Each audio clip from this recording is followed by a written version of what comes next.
Meron akong ginagawang remedy at gusto ko tong i-share sa inyo. Ang mga ingredients na ginagamit ko ay bawang para makatulong sa pagbaba ng bad cholesterol. Meron din ako ditong hibiscus.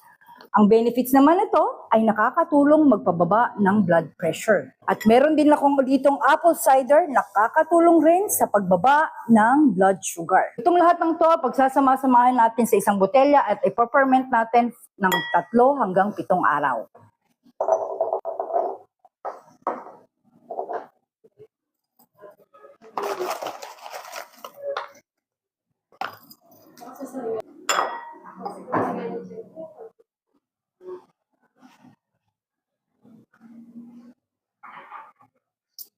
Ganito ang magiging itsura ng ating bawang, hibiscus at apple cider.